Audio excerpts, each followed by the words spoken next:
I want something from you, so I'll bring to you what you desire, not what you need.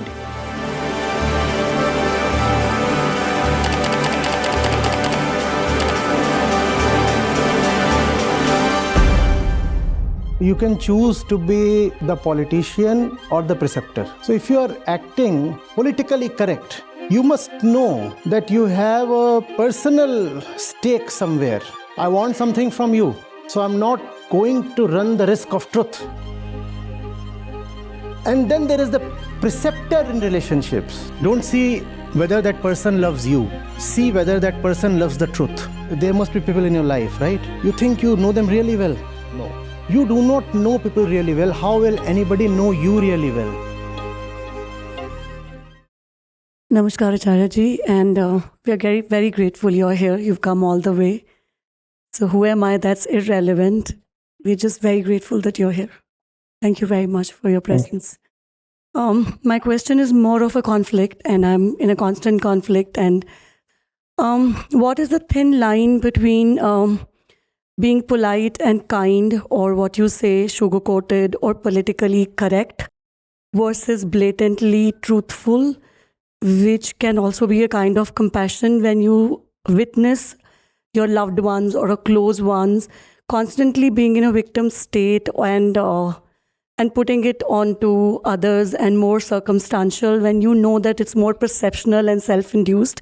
But when you are trying to convey that, then you are the one who's being given statements like that the way you are, दुनिया में कोई भी नहीं रह जाएगा जो आपको पसंद करेगा, आप फिर तो ऐसे सारे छूट जाएंगे, सबकी अपनी जर्नी है, you can not pin point, आप अपनी तरफ ध्यान दो, आपको क्या फ़र्क पड़ता है. So it's been a constant conflict, that where is that thin line. I think I manifested you here. So I did. Thin line for whom? It depends on who you are. It depends on what you are choosing to be. Huh? Politically correct, you said in the beginning. See,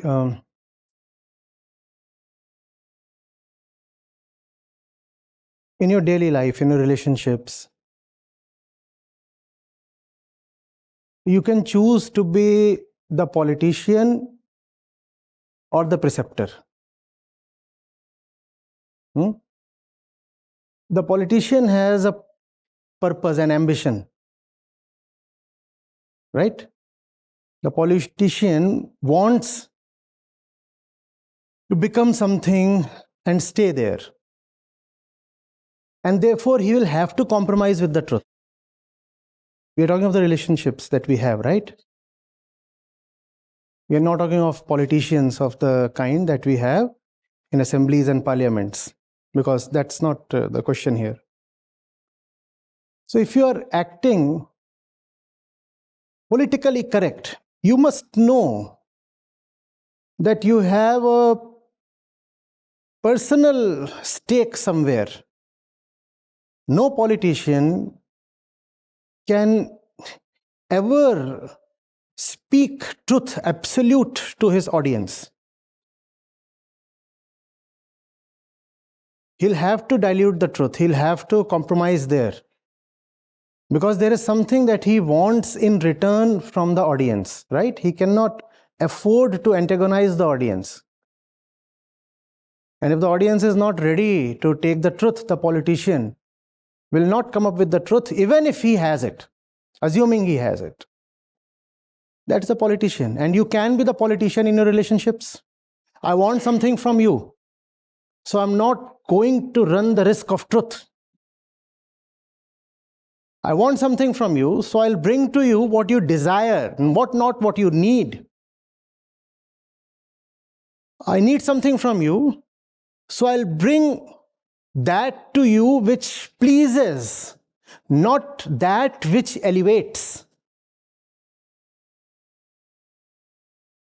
I'll bring something pleasing to you rather than something elevating. That's the politician in relationships. And then there is the preceptor in relationships. Preceptor is Teacher. I could have said teacher, just to make P and P sound cute. I did this. No, I don't need to do this. Fine. The teacher.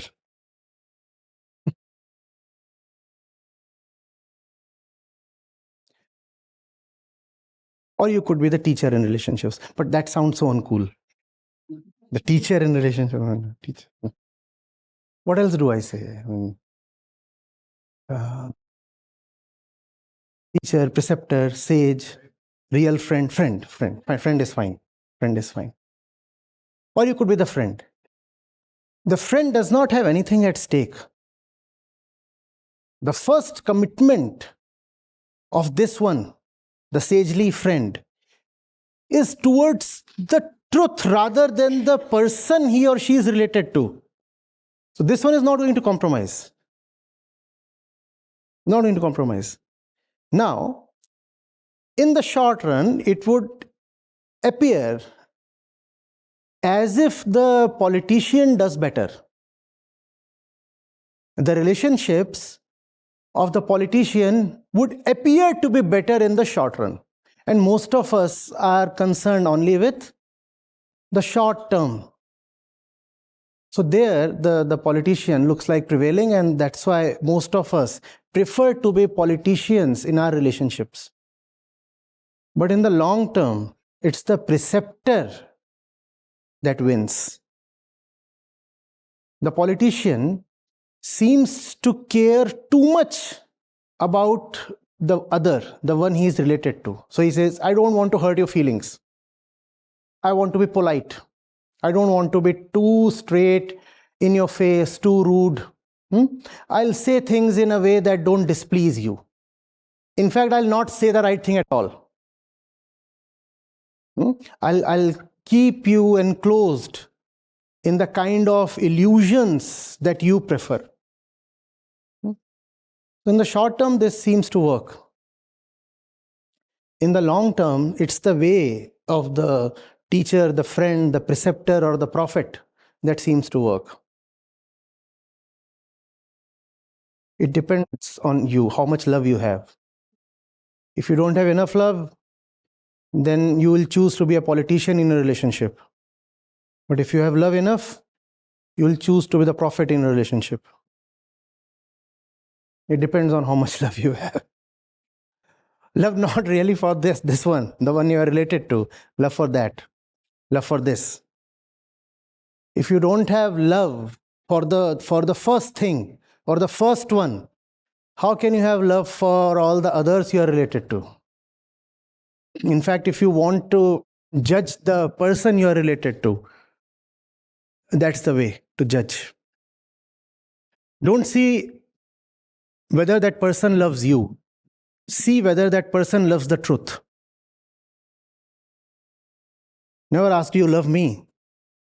See whether the person loves the truth. If the person loves the truth, everything is fine. You don't need to ask, are you in love? Do you love me? Or do you like me? All these are needless questions. The only question to be asked is, do you love the truth? Truth, the first thing, the first one. If that is loved, all will be in place. And if that first thing itself is missing, then you might keep professing love or commitment or loyalty or whatever. The fact is that your relationship will remain self-serving and violent.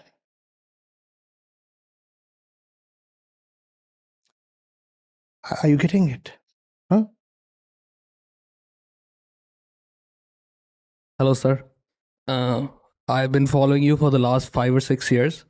I think what I've learned is like in a lot of the my aspects of life, I feel like I'm always chasing validation. And I have never really understood that certain parts of my life, I feel like I don't need validation, and those are not the good actions. And there's certain parts where I feel which are the good things, which I know I should be doing. I need validation, and I get that validation for a certain time, but then I can't kind of continue that action. So I would love to hear your thoughts on this. You can hear my being on this. I mean, I'm saying something to you that's not coming from any particular textbook or any pre-validated source.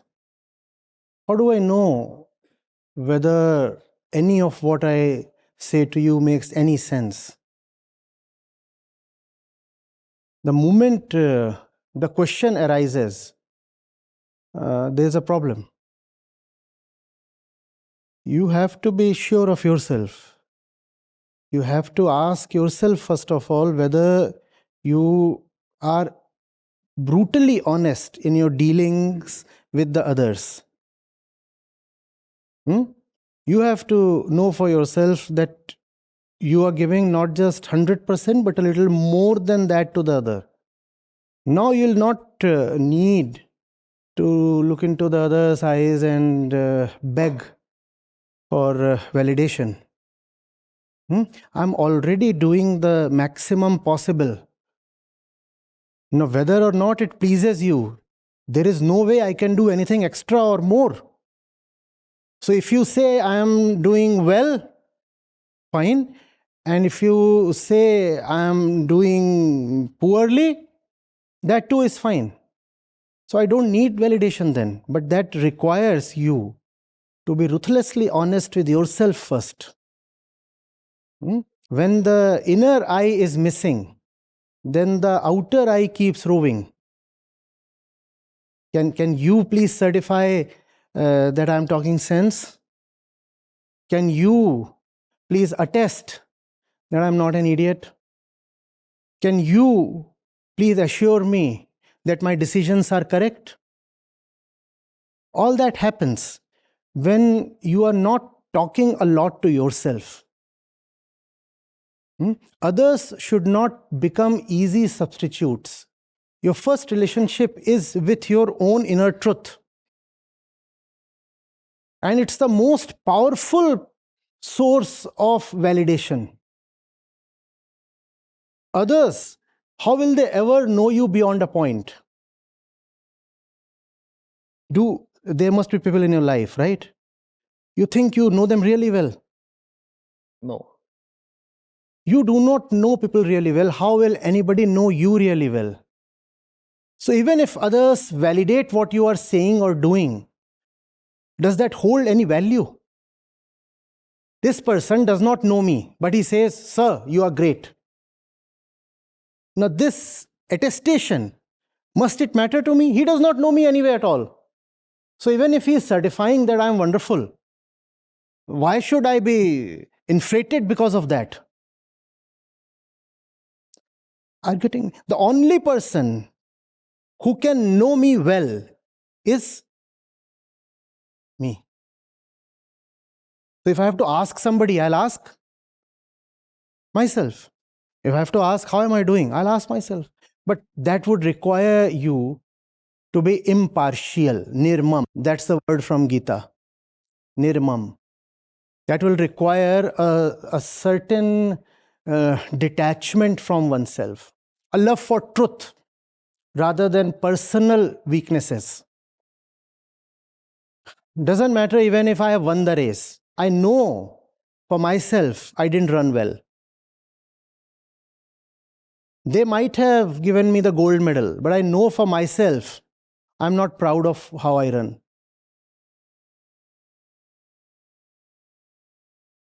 Are you getting this? The problem is not that we go and seek validation from others. The problem is that we have a broken relationship with ourselves. We keep talking of relationships. We don't talk of the first, most fundamental, most important relationship. All your life, you have to live basically with yourself. Even when you are with others, have you not experienced loneliness? You might be surrounded, you might be in a crowd, and still there is loneliness. Not experienced that?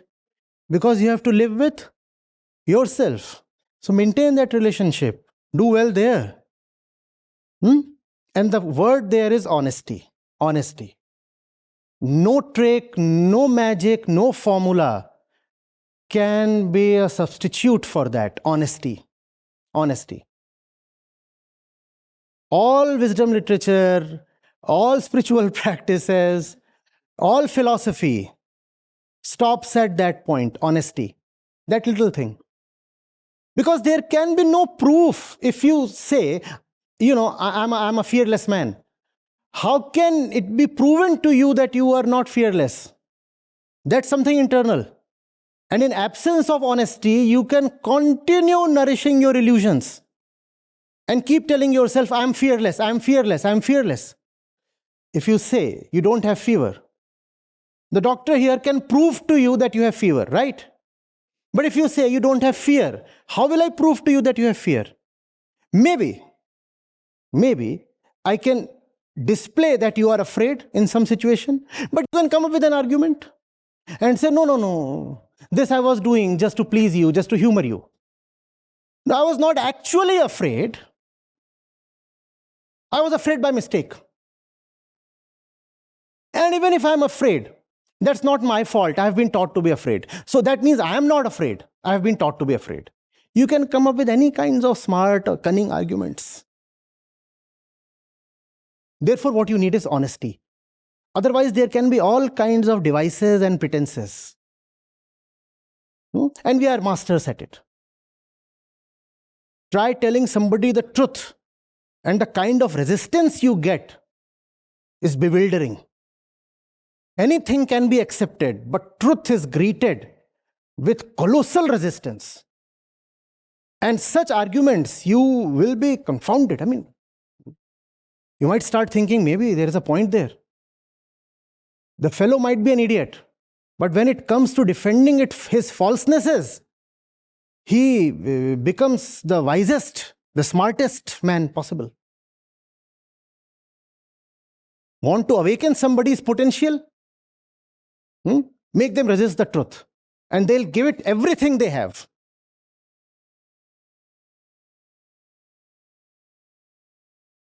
Yeah? Be with yourself. Just honestly. Just honestly. Just honestly. And to be inspired to do that, and to believe that it can be done, read about people who lived that way. Or if you are very lucky, live with people who live that way. Usually we are not that lucky. So read about such people. Therefore, great literature is very important. Yeah? Be all right with yourself.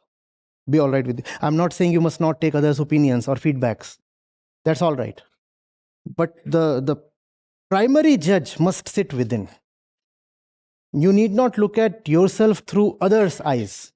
The inner eye must be one's own. And that's all. Yeah, hi, hello everyone. My name is Richa Sharma. I'm from Ghaziabad, Uttar Pradesh, and I have been a part of this family from past 5 and 6 months. And in my journey, I am listening to Acharya Prashant ji from past, from 2020, I believe, after or during the COVID period, and now I'm a part of the community as well.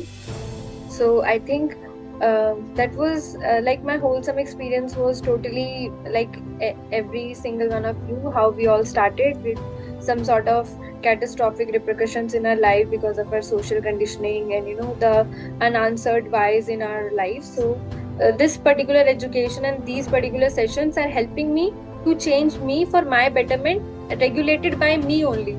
So I think this is the best part of it, and that's how the more you are able to find your own problems within you with the help of Acharya ji, because he never gave any personal advices in sessions.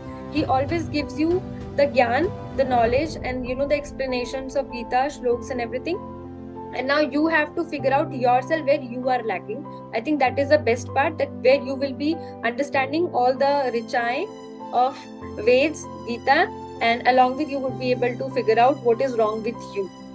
So I think that is pretty much from my end, and I really want to thank you, Acharya Prashant ji, and all the team members for this incredible efforts, and we are always here for him, and thank you so much.